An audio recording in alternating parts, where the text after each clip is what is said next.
মানে আসল কথাটো ক'বলৈ গ'লে এডভান্টেজ আছামৰ কথা ক'লে আমাৰ মানে অলপমান মনত চিন্তাই উদয় হয়। আপোনালোকে নিশ্চয় মনত ৰাখিছে যে যোৱাবাৰ যেতিয়া এডভান্টেজ আছাম পাতিছিলে সেই সময়তো প্ৰায় 100 কোটি টকা ব্যয় কৰা হৈছিলে।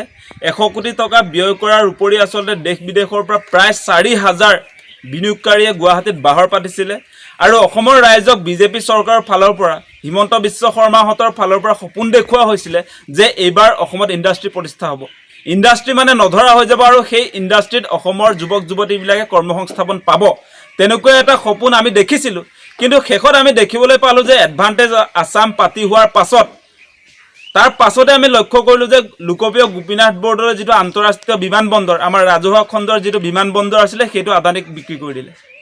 তাৰ পাছত আমি লক্ষ্য কৰিছিলোঁ যে কাজিৰঙা ৰাষ্ট্ৰীয় উদ্যানটোকো তেওঁলোকে ব্যক্তিগত খণ্ডক গতাবৰ কাৰণে যত্ন কৰিছে। আৰু এফালৰ পৰা এনেকৈ আচলতে অসমৰ যিবিলাক সম্পদ সেই সম্পদবিলাক ব্যক্তিগত খণ্ডক গতোৱাৰ যিটো কাৰ্যসূচী সেইটো আৰম্ভ হৈ গৈছিলে।